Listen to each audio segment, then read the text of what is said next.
I feel like we've come. We have laughed. Oh, thank you.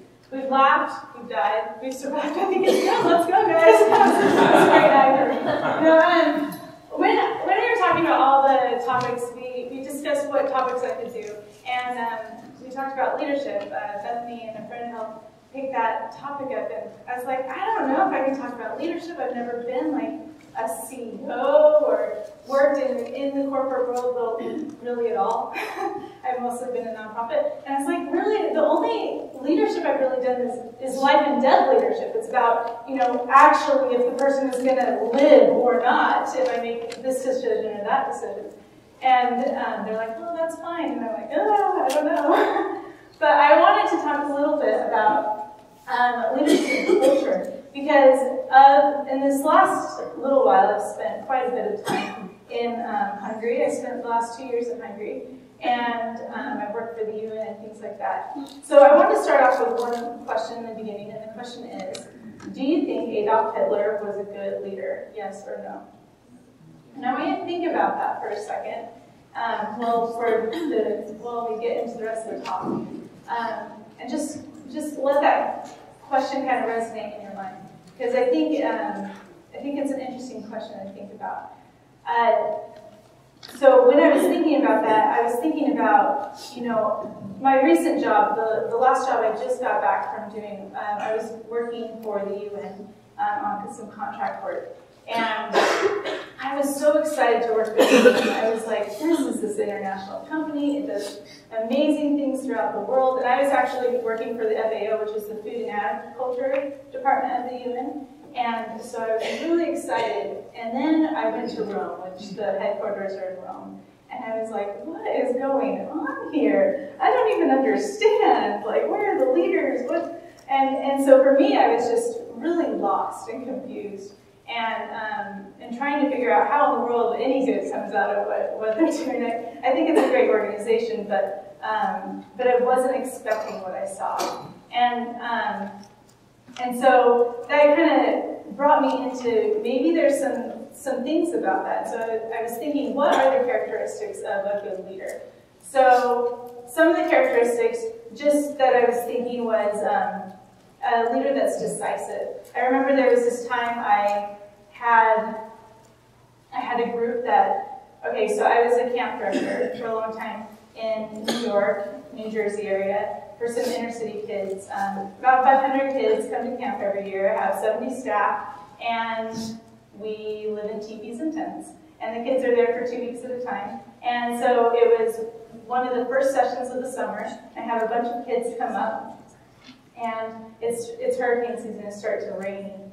And so the staff is just like, what are we going to do? I'm scared. And they want to stay the night in the one structured building that we have.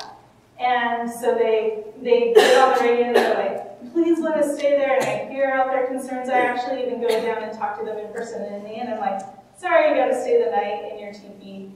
And they're like, but our 10-year-olds are going to die. And I'm like, okay, first of all, I just need you to know that I know they're going to be okay.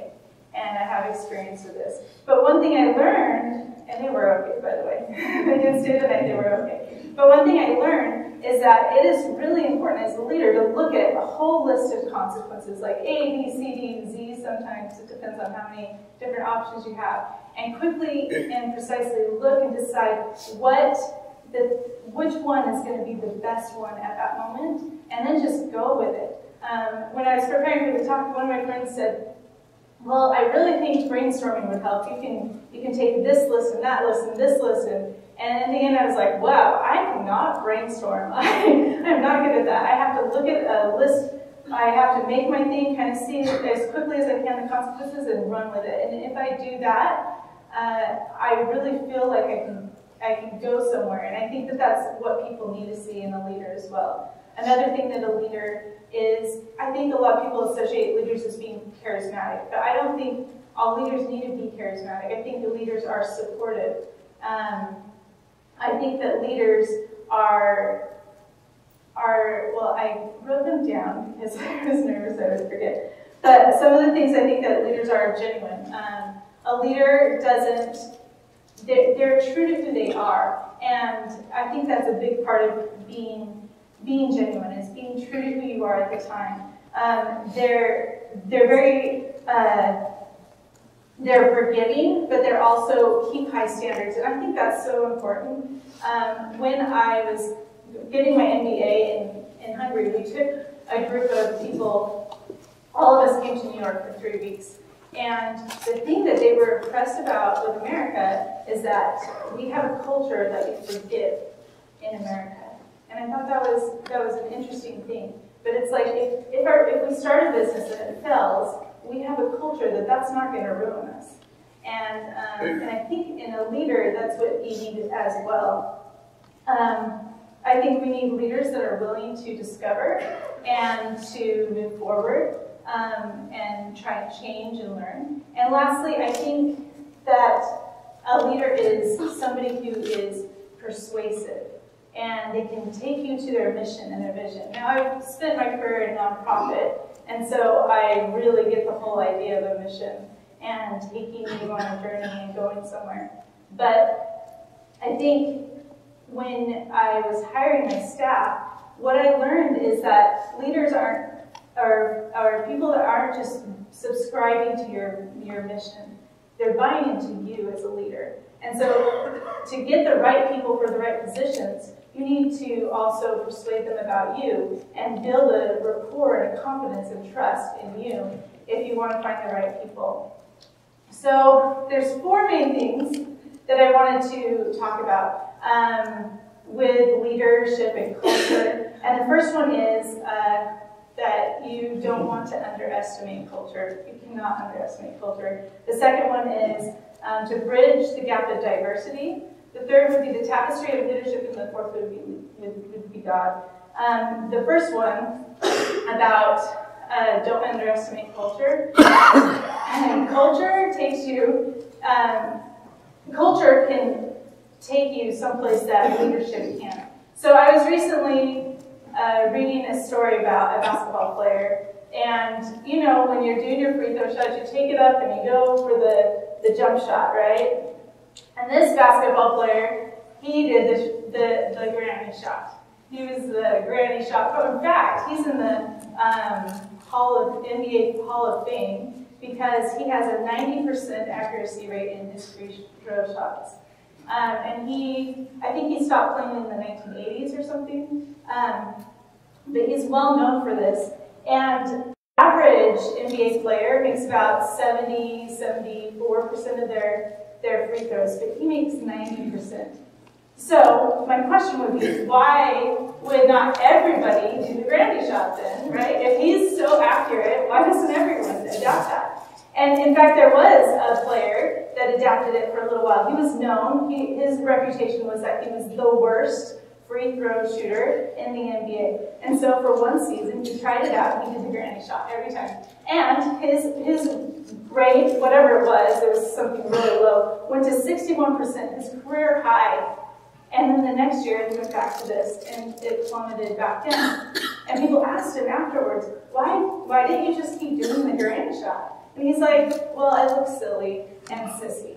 And I'm like, whoa, that blows my mind, you know? That for him, it was okay to not perform well as long as he didn't go against the culture. And so for me, I think we have to understand that culture makes an impact. And as a leader, my goal is always to establish a good culture, but you don't always get to choose the culture. Like, you get to do some of the groundwork and the foundation, but there's other things coming in. When I was at camp, we had the Momfia, for example. It's a group of moms, local moms that come in and they think they can run camp, right? And they just try to get in there. I would have my staff. I had about 70 staff, and 50% were from other countries, so they all come with different cultures as well. And then it's the second oldest camp in the U.S., which means that some of the kids were 4th generation campers from this one camp. And so the traditions and heritage that lasted in that camp continued and continued, and the expectations continued. And so that was a culture that I either needed to change, embrace, redirect, whatever, but there is an emphasis on company cultures for a reason, because they make such an impact. The next one would be bridge the gap of diversity. So let me see if I can figure this thing out. Maybe. Where do I point it? Sorry. Just like me to have my clicker go wrong. You can just turn me over a slide. I'll just like, oh, back one. There, oh, there we go. Thanks. So this is the, well, I think you're mostly familiar with it. It's the Leadership in America. It's like what leadership looks like, and we're familiar with this. Like, and when I see this, I think any of you can look at this and be like, yeah, I know how that works. And what I love about it is, whoops, that's not the right thing.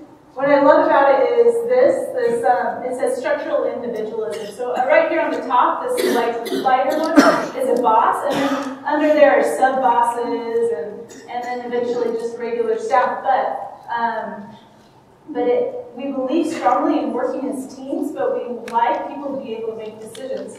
So I go to camp thinking, I have all these different people, and I go to Hungary thinking that it's going to be the same. But what I learned is that there's leadership styles in other parts of the world that are not the same.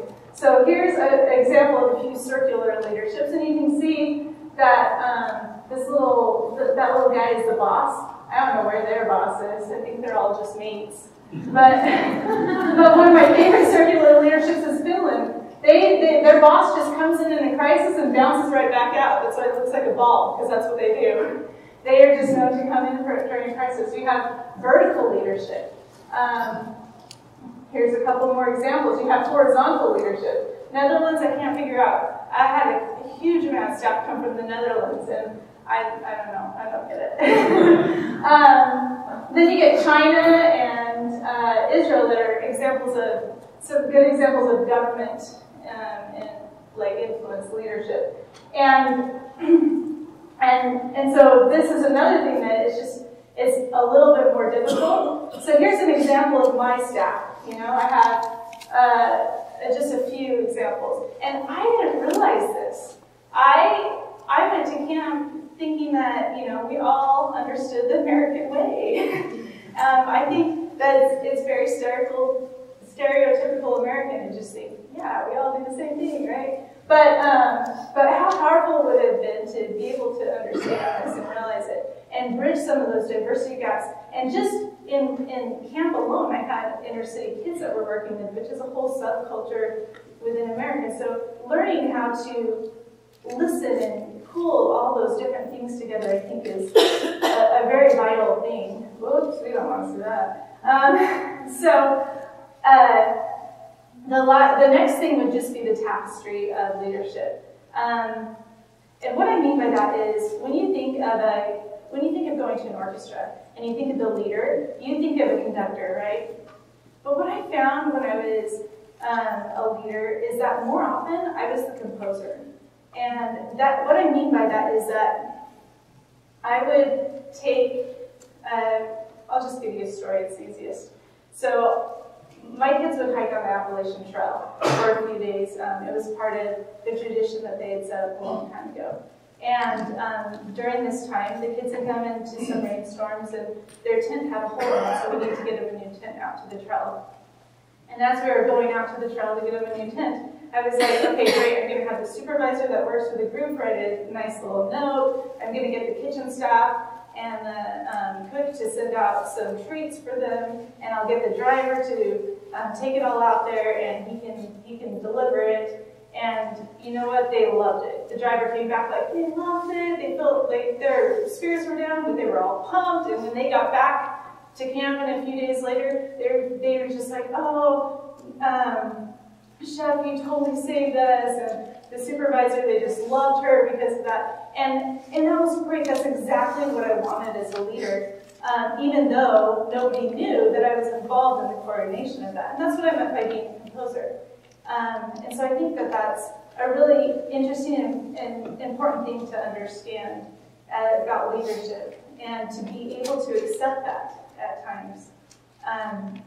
The last point I said was to lead with God. Because for me, that is the only way to lead.